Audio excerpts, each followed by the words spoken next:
पंकजा मुंडे आणि धनंजय मुंडे या दोन्ही बहीण भावांनी एकाच वेळी निवृत्ती संदर्भात वक्तव्य केलं। त्यामुळे नेमकं काय झालं यावरून बीड जिल्ह्यात चर्चा सुरू झाल्या। तर धनंजय मुंडेंवर जरांगे पाटील आणि करुणा मुंडेंनी पुन्हा हल्लाबोल केलाय। पाहूया।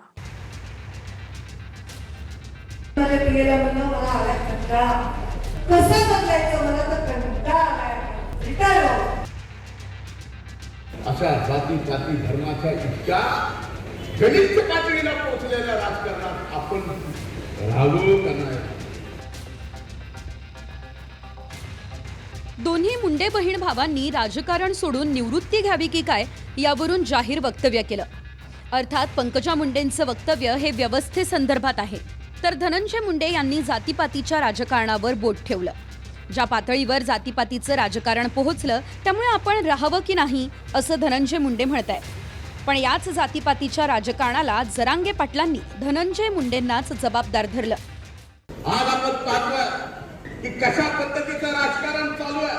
अशा राजकारणामध्ये माझ्यासारख्या व्यक्तीलाही वाटतंय की खरंच आज ज्या पद्धतीचं राजकारण चाललंय जाती पाती धर्माचं, अशा जाती पाती धर्माच्या इतक्या गलिच्छ पातळीला पोहोचलेल्या राजकारणात आपण राहावं का नाही? पण नंतर लक्षात येतं, हा विचार जरी मनात आला राहावं का नाही राहावं, पुन्हा वाटतं की उपेक्षितला उपेक्षित माणूस, लहानातले लहानी जात, त्या सगळ्या गोष्टी आपल्याला पुन्हा समुदाय एकत्र प्रस्थापित करायची। जातीपातीचं राजकारण तिने आणलंय। बंजारा समाजाचा देवराच केला, 2-4 धनगराच्या हाताखाली देतो, बाकीचा धनगराचा सगळा देवरा केला, मुसलमानाचा देवरा केला, दलित बांधवाचा कार्यक्रम केला। आणि ज्या मराठ्यांनी, तुला विशेष सांगतो परळीत, तुला ज्या मराठ्यांनी मोठं केलं त्या मराठ्यांचे तो मुर्दे पाडले। जातीपात कुणी केलं? जातीवाद तू नाही केला? हे जातीवाद नाही का? महादेव मुंडेच्या प्रकरणात न बोलणं, संतोष देशमुखाच्या प्रकरणात तू समर्थन करणं आरोपीचं, ही जातीवाद नाही का? हे जातीवाद नाही? आणि तुला आता कटाळा यायला लागलं होय? इथं लोकांवरती मुर्दे पाडायचे, बलात्कार करायला लावायचे, खंडण्या मागायला लावायच्या, आता पश्चाताप करायला वेळ। अरे तुला उशिरा व्हायना शहाणपण आलं ते तरी बरं झालं। बरं झालं ते काय म्हणतात ना, काहीतरी म्हणे नाक गेल्यावर भोक राहिले का काहीतरी आहे म्हणतात ना, तसं झालं तू आता। बरं झालं पण उशिरा व्हायना, आम्हाला काय अडचण नाही। तू उशिरा जरी सुधारला तरी काय अडचण नाही आम्हाला। गेल्या 2 दिवसांमधली धनंजय मुंडेंची भाषणं बघितली तर एकीकडे निवृत्तीचे विचार आणि दुसरीकडे येणारा काळ कसा आपलाचे हेही धनंजय मुंडे कार्यकर्त्यांना सांगतायत। जिम करतोय, सर्वच क्षेत्रातलं आपलं वजन कमी झालं होतं, पण येणारा काळ आपला आहे, त्या काळात आपण अतिशय चांगलं फिट राहायला पाहिजे, यासाठी मी आता जिम करतो। मी म्हणलं आता आपण आपला चमत्कार दाखवावा लागेल। तो म्हणतोय की मी 22 वर्षाचा माझा हृदय आहे, माझे डॉक्टरनी सांगितलेला मी जिम करतोय, हे करतोय। अरे तू जिम करतोय चांगली गोष्ट आहे, पण दारू जे पितोय ते पण सोडा ना। जरी धन्याला फक्त हेच करायचं आहे, तुझ्या कहते ना उमर 55 की दिल बचपन का, तो असाच आपल्या धन्याचा झालेला आहे। मध्ये जायचा काळ आहे आता। आता नुसतं काळेच असलं, तुला सांगितलं ना, तुला पूर्ण बदलावं लागणार आहे। तू जे टोळीला साथ देतो ना, चूक करणाऱ्याला तो स्वतः गुतवला पाहिजे। नुसत्या मारामारी आणि इथून पुढे मारामारी मराठ्या संघ करायची नाही, हे ध्यानात ठेवी। इथं पाठ्य मी आहे, तुला सुद्धा मध्ये घालीन, सोडणार नाही। आता 2दा-3दा वाचेल तुला। इकडे पंकजा मुंडेंच्या वक्तव्यानंही भुवया उंचावलाय। चांगले रस्ते तोडून हायवेसाठी नको तेवढं खोदकाम केलं, या प्रवासामुळे कंटाळा आला, रिटायर व्हावं असं पंकजा मुंडे म्हणाल्या। एवढे हायवे करायची काय गरज आपल्याला?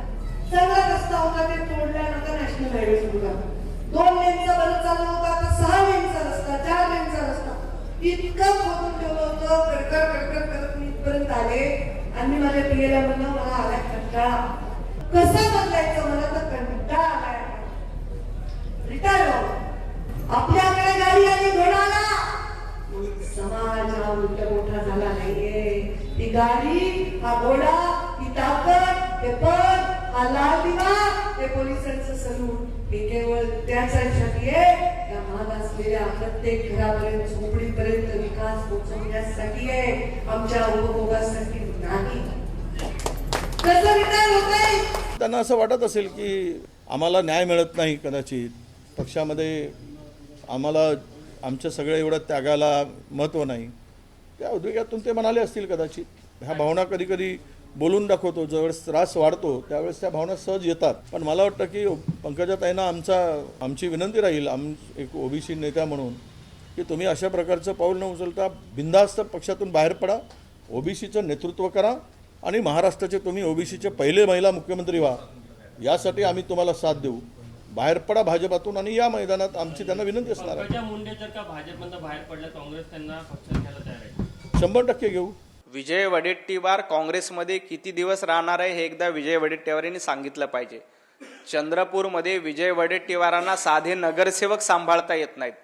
चंद्रपूरमध्ये विजय वडेट्टीवार तुमच्या नेतृत्वात नगरसेवक टिकायला तयार नाहीत आणि तुम्ही पंकजाताईंना ऑफर करताय. तुम्ही स्वतः काँग्रेसमध्ये किती दिवस राहणार हे महाराष्ट्राला ठाऊक आहे. तुम्ही देखील काँग्रेस सोडणार आहात. पंकजा मुंडे आणि धनंजय मुंडेंच्या निवृत्तीच्या वक्तव्यावरून करुणा मुंडेंनीही उडी घेतली. नणंद आणि नवरा म्हणून दोघांच्या निवृत्तीला माझा पाठिंबा असून परळीच्या राजकारणासाठी तयार असल्याचं करुणा मुंडे म्हणाल्या. हे दोघे भाऊ बहिणींना एक्झिट घ्यायला पाहिजे आणि मला तिकडे परलीमध्ये आणि बीड जिल्ह्यामध्ये मला संधी द्यायला पाहिजे. आणि जरी दोघांना एक्झिट पाहिजे असेल तर मी त्यांच्यासाठी एक्झिटची सभा घेते, परलीमध्ये मोठी सभा, आणि त्यांना मी पाठिंबा देते. आणि एक नणंद म्हणून आणि एक नवरा म्हणून किंवा एक माणुसकी म्हणून आणि एक मुंडे साहेबांचे पाऊलवर पाऊल धरून मी काम करणार आहे. अर्थात पंकजा मुंडे असो की धनंजय मुंडे, रिटायरमेंटची वक्तव्य केली असली तरी पुढच्याच वाक्यात त्यांनी अजूनही गोरगरिबांचं जीवन उंचावण्यासाठी राजकारणात राहणं गरजेचं आहे असंही सांगितलं. बीडहून संभाजी मुंडे आणि अशोक काळकुटेसह गोविंद ठाकूर, TV9 मराठी, मुंबई.